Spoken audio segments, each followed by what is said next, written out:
بسم اللہ الرحمن الرحیم الحمدللہ وکفا وسلام علی عبادہ الذین اصطفیٰ محمد و اہل بیتہ الطیبین۔ 29 شوال کے حوالے سے تبرکاً آج میں جناب ابو طالب علیہ السلام کا کچھ تذکرہ کرنا چاہتی ہوں، اور جو کوئی بھی چاہتا ہے کہ مولا کائنات امیر المؤمنین علی ابن ابی طالب علیہ السلام کی دعائیں لے، اسے چاہیے کہ آج ان کے بابا کی ولادت کے موقع پر ان کے بابا کا تذکرہ سنیں، کیونکہ مولا کائنات کو یہ بات پسند تھی کہ ان کے بابا کا ذکر کیا جائے، اور اپنے بابا کے ذکر خیر کو پسند فرماتے تھے۔ جیسا کہ روایت میں ہے، ابو الفرج اصفہانی نے مختلف اسناد کے ساتھ امام جعفر صادق علیہ السلام سے روایت کی ہے کہ انہوں نے فرمایا کہ امیر المؤمنین علی علیہ السلام کو یہ بات اچھی لگتی تھی کہ حضرت ابو طالب علیہ السلام کے اشعار کی روایت کی جائے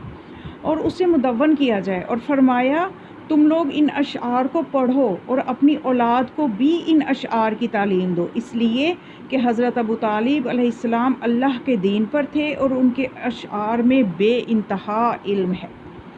یہ خواہش تھی ہمارے مولا امام علی علیہ السلام کی۔ تو آج میں جناب ابو طالب علیہ السلام کے 2 اشعار پیش کروں گی جو کہ بہت خوبصورت اشعار ہیں۔ ایک وہ والا موقع کہ جب جناب رسول خدا کی ولادت باسعادت ہوئی تو آپ نے اپنے بھتیجے کی خوشی میں جو اشعار فرمائے، ان میں سے وہ والا شعر جس میں آپ نے اپنے بھتیجے کا نام رکھا، اور وہ نام کیوں رکھا ان کو شعر کی صورت میں آپ نے بیان فرمایا۔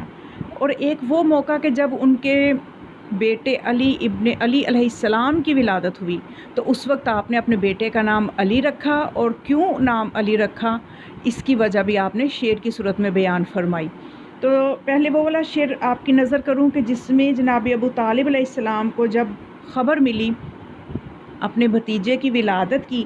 تو آپ نے جو شعر فرمایا، آپ نے فرمایا لقد اکرم اللہ النبی محمدً فاکرم خلق اللہ فی الناس احمد، کہ بے شک یقیناً اللہ نے اپنے نبی حضرت محمد کو مکرم و محترم قرار دیا ہے، اور انہیں اپنی مخلوقات میں تمام انسانوں سے افضل قرار دیتے ہوئے فرمایا کہ احمد تمام مخلوقات میں سب سے مکرم ہے۔ تو حضرت ابو طالب علیہ السلام نے اس شعر میں حضرت صلی اللہ علیہ وآلہ وسلم کے دونوں ناموں کو اکٹھا بیان کر دیا ہے۔ پہلے محمد کا ذکر کیا اور اس کے بعد جو ہے احمد کا تذکرہ کیا۔ تو آپ نے یہ نام کیوں رکھا، اس کی کیا وجہ ہے؟ تو تاریخ میں روایات سے یہ ملتا ہے کہ جب آپ سے پوچھا گیا کہ آپ نے محمد نام کیوں رکھا تو آپ نے شعر کی صورت میں اس کا جواب یہ دیا وَشَقَّ لَهُ مِنْ اسمہ لِیُجْزِ لَهُ فَذُو الْعَرْشِ مَحْمُودٌ وَهَٰذَا مُحَمَّد،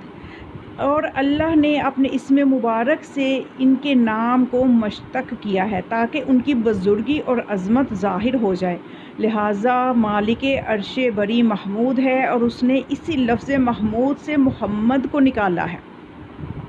لفظ محمد، اسم محمد کو اسی لفظ محمود سے مشتق کیا ہے۔ تو یہ آپ نے اس کی جو وجہ بتائی، اور اتنا خوبصورت آپ کا یہ شعر ہے کہ تاریخ میں ملتا ہے، تاریخ اسلام ذہبی میں ملتا ہے کہ علی بن زید بن جدعان نے فرمایا کہ ایک مرتبہ سوال یہ اٹھا کہ عربی زبان کا سب سے بہتر شعر کس کا ہے، تو سب نے بالاتفاق یہ کہا کہ حضرت ابو طالب علیہ السلام کا وہ والا شعر جو آپ نے حضور اکرم صلی اللہ علیہ وآلہ وسلم کے بارے میں فرمایا، یہی شعر جو کہ میں نے آپ کو بتایا کہ جس میں آپ نے فرمایا وَشَقَّ لَهُ مِنْ اسْمِهِ لِيُجْزِ لَهُ فَذُو الْعَرْشِ مَحْمُودٌ وَهَٰذَا مُحَمَّد۔ تو یہ والا شعر بالاتفاق سب نے تسلیم کیا کہ یہ اپنے وزن اور قافیہ اور ادب کے اعتبار سے سب سے بہترین شعر ہے۔ پھر اس کے بعد موقع آیا کہ جب حضرت ابو طالب علیہ السلام نے اپنے بیٹے کا نام علی رکھا تو اس وقت آپ نے فرمایا سمیتہ بعلی کی یدوم لہ عز العلو و فخر العز ادومہ، میں نے ان کا نام علی رکھا ہے تاکہ ان کے لیے بلندی اور رفعت کی عزت ہمیشہ ہو جائے، دائمی ہو جائے، اور عزت اور شرف کا فخر ہمیشہ انہی کے نام رہے۔ تو اس کے ساتھ بہت خوبصورت ایک روایت بھی ہے جو کہ اس طرح سے ہے کہ حضرت امام علی بن حسین امام زین العابدین علیہ السلام روایت کرتے ہیں، انہوں نے فرمایا کہ ہم ان دنوں امام حسین علیہ السلام کے پاس تھے تو ہم نے دیکھا کہ کچھ عورتیں ایک جگہ جمع ہوئیں۔ ان میں سے ایک عورت ہمارے پاس آئی اور میں نے اس سے پوچھا کہ تم کون ہو؟ اس نے کہا میں زیدہ بنت عجلان ہوں اور میرا تعلق بنی سعدہ سے ہے،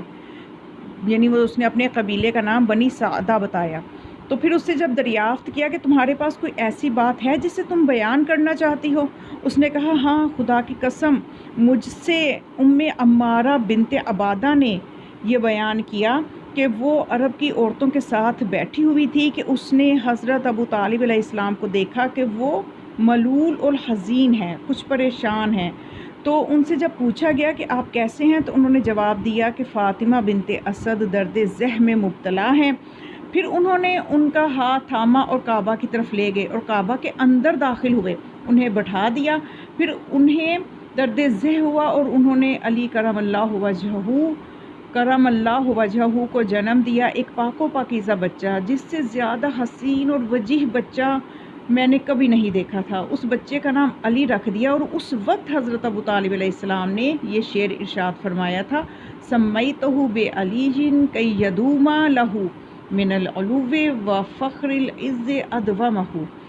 تو یہ بہت خوبصورت اشعار جناب ابو طالب علیہ السلام کے،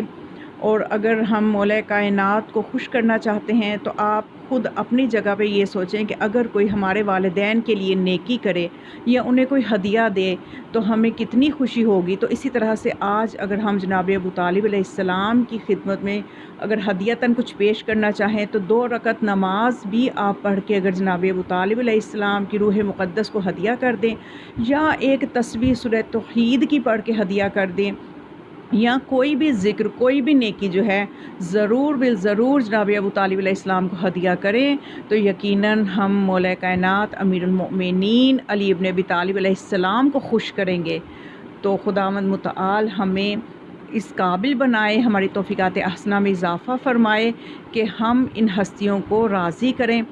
اور خدا سے دعا ہے کہ اس بابرکت اور پرمسرت موقع پر جو کہ بہت عظیم دن ہے، کہ اس ہستی کی ولادت کا دن ہے جو محمد اور علی کے پالنے والی ہستی ہے، تو خدا جناب ابو طالب علیہ السلام کے صدقے سے ہم سب کی پریشانیوں کو دور فرمائے اور امام زمانہ علیہ السلام کے ظہور میں تعجیل فرمائے۔ وما علیہ الا البلاغ، والسلام علیکم ورحمۃ اللہ وبرکاتہ۔